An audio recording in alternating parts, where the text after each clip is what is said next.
Hello दोस्तों, एक फिर से आपका स्वागत है। आइए चलते हैं बिहार की ताज़ा खबरों की ओर। लेकिन उससे पहले अगर आपने अभी तक इस चैनल को सब्सक्राइब नहीं किया तो कर ले, जिससे कि आपको बिहार की ताज़ा खबर रोजाना मिलती रहे। पहली और बड़ी खबर, सोशल इंजीनियरिंग पर जेडीयू और आरजेडी आई आमने सामने। बिहार विधान परिषद स्थानीय निकाय चुनाव से जीत कर आए एमएलसी काफी उत्साहित हैं। शपथ लेने के बाद अपनी पार्टी को दमखम दिखा रहे आरजेडी और जेडीयू के नेता अपने अपने दल के नेताओं को मजबूत बता रहे। जेडीयू के नेता कहते हैं कि अन्य जीत जो है नीतीश कुमार के विकास के कार्यों की वजह से है, तो वहीं आरजेडी के नेता कहते हैं कि एमएलसी चुनाव ने संकेत दे दिया है कि बदलाव बिहार में अब होने वाला है। अगली खबर, तेजप्रताप यादव ने मुख्यमंत्री को दी नसीहत। रजनीगंधा और तुलसी बंद करने की मांग की और कहा कि दारू बंद बहुत हुई, अब जरा इसको भी बंद करवाएं।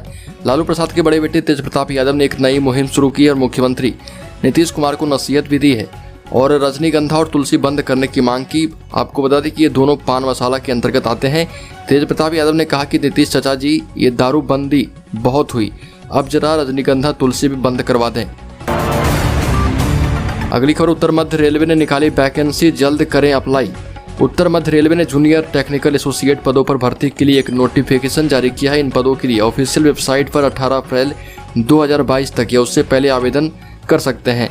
इन पदों पर भर्ती के लिए आवेदन 8 अप्रैल से शुरू किए जा चुके हैं। उम्मीदवारों के पास किसी मान्यता प्राप्त विश्वविद्यालय या संस्थान से सिविल इंजीनियरिंग में न्यूनतम 60% अंकों के साथ डिप्लोमा या बैचलर्स डिग्री मौजूद हो। अगली खबर, बिहार के 2 यूनिवर्सिटी में 716 पदों पर वैकेंसी निकली है। पाटलिपुत्र विश्वविद्यालय ने 471 और मुंगेर विश्वविद्यालय ने 245 अतिथि शिक्षक के लिए आवेदन मांगा है। पाटलिपुत्र यूनिवर्सिटी और मुंगेर यूनिवर्सिटी ने फिर से एक बार गेस्ट फैकल्टी की भर्ती के लिए आवेदन मांगा है। पाटलिपुत्र विश्वविद्यालय ने 29 अलग अलग विषयों में कुल 471 गेस्ट फैकल्टी की भर्ती के लिए विज्ञापन निकाला है। इसके लिए ऑनलाइन आवेदन करने की अंतिम तिथि 20 अप्रैल है। अगली बड़ी खबर, बिहार के नियोजित शिक्षक समान काम के बदले समान वेतन लेने के लिए शिक्षक संघर्ष समिति के आह्वान पर जल्द ही सड़क पर उतरेंगे और इसका समर्थन जाप प्रमुख पप्पू यादव और हम के राष्ट्रीय अध्यक्ष जीतन राम मांझी करेंगे। शिक्षकों की हकमारी कर उन्हें अपमानित करने का काम लगातार राज्य सरकार की ओर से हो रही है और इस भेदभाव के विरुद्ध शिक्षकों के आंदोलन को विभिन्न राजनीतिक दल भी समर्थन देने के मूड में हैं। सरकार को अविलंब शिक्षकों के प्रतिनिधि से वार्ता कर उनकी मांग मानना होगा और नहीं तो फिर आंदोलन के लिए तैयार रहने की चेतावनी भी शिक्षक संघ ने दी है। अगली बड़ी खबर, बिहार में भी राजस्थान की तरह लागू होगी पुरानी पेंशन योजना। सरकार ने तेजस्वी यादव के इस बयान पर फिर से हमला बोला है, लेकिन तेजस्वी यादव ने साफ साफ कह दिया है कि हम पर बयानबाजी करने से काम नहीं चलेगा, बल्कि बिहार में पुरानी पेंशन योजना को लागू करें और इसी में सरकार की और राज्य में तैनात कर्मचारियों का हित शामिल है। तेजस्वी यादव ने कहा कि राज्य सरकार को बिना किसी लाव लपेट के राज्य में कर्मचारियों के हित के लिए पुरानी पेंशन योजना लागू कर देनी चाहिए।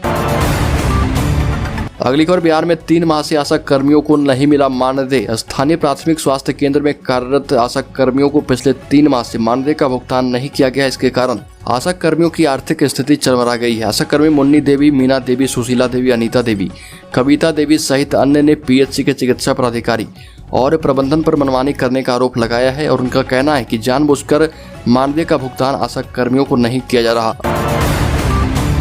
अगली खबर, बिहार की पंचायतों में वार्ड सदस्यों के अधिकार छीनने की चर्चाओं पर सरकार ने दिया जवाब। बिहार के पंचायती राज में सबसे अधिक रौब वाला पद मुखिया, जिला परिषद अध्यक्ष और प्रखंड प्रमुख का ही माना जाता है।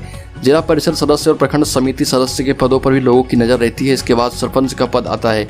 भवन निर्माण मंत्री अशोक चौधरी ने कहा कि इंटरनेट मीडिया पर यह अफवाह फैलाई जा रही है कि वार्ड सदस्यों के अधिकारों को छीना जाएगा और इसका खंडन किया गया है। स्थानीय निकाय कोटे से होने वाले विधान परिषद चुनाव के लिए जनसंपर्क अभियान के क्रम में बांका जाने के क्रम में उन्होंने यह बात कही। इस क्रम में उन्होंने शंभूगंज, असरगंज एवं इंगिसापुर में पंचायत प्रतिनिधियों से भेंट भी की थी।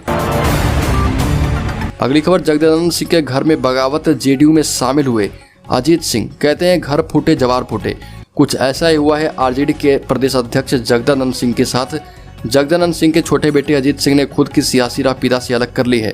लालू प्रसाद यादव की जगह नीतीश कुमार से ज्यादा प्रभावित हैं। इसी प्रभाव का असर है कि वो अपने परिवार से बगावत कर जेडीयू में शामिल हो गए। इस मौके पर उन्होंने राजद पर जमकर हमला बोला और कहा कि आरजेडी समर्पित कार्यकर्ताओं का कब्रगाह बन गया है। यहाँ समर्पित कार्यकर्ताओं का कोई सम्मान नहीं होता। पिता जगदानंद सिंह और दिवंगत नेता रघुवंश प्रसाद सिंह का जिक्र करते हुए कहा कि नेता प्रतिपक्ष तेजस्वी यादव ने दोनों की उपेक्षा की है। अगली खबर, बोचहा विधानसभा उपचुनाव में 3273 लोगों से बड़ा खतरा है। पुलिस ने इन लोगों पर कार्रवाई की है जिससे शांतिपूर्ण मतदान कराया जा सके।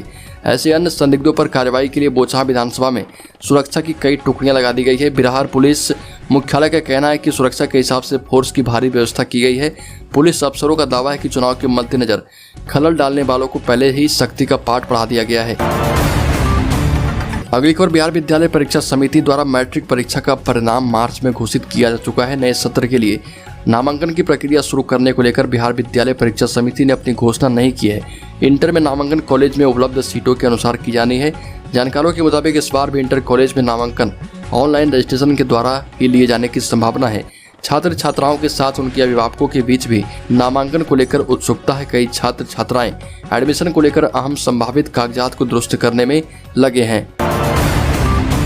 अगली खबर, मुख्यमंत्री नीतीश कुमार ने कहा कि पेट्रोल डीजल की कीमत देश का मसला है, केंद्र सरकार की ओर से ही कुछ होगा। और जनता के दरबार में मुख्यमंत्री कार्यक्रम के बाद मीडिया से मुखातिब हुए पेट्रोल डीजल की बढ़ती कीमतों पर बोले, कीमतों में राज्य सरकार ने कुछ महीने पहले राहत दी थी। राज्य के पास इतना संसाधन नहीं है कि इस पर तुरंत कुछ करे। बढ़ती कीमतों को लेकर पहले भी केंद्र सरकार ने निर्णय लिया है और राज्यों को भी ऐसा करने को कहा। कीमतें फिर से बढ़ रही है तो इस बारे में आगे निर्णय होगा। मुख्यमंत्री ने इस चर्चा को नकारा है कि वो केंद्र की राजनीति में जा रहे हैं। उनसे इस सवाल पर पूछा गया तो उन्होंने कहा कि इन बातों का कोई मतलब नहीं है, ये सब बातें बेकार है। तो दोस्तों, बिहार की ताज़ा खबरों में अभी के लिए इतना ही। अगर आपने अभी तक इस चैनल को सब्सक्राइब नहीं किया तो कर लें, जिससे कि आपको बिहार की ताज़ा खबर रोजाना मिलती रहे।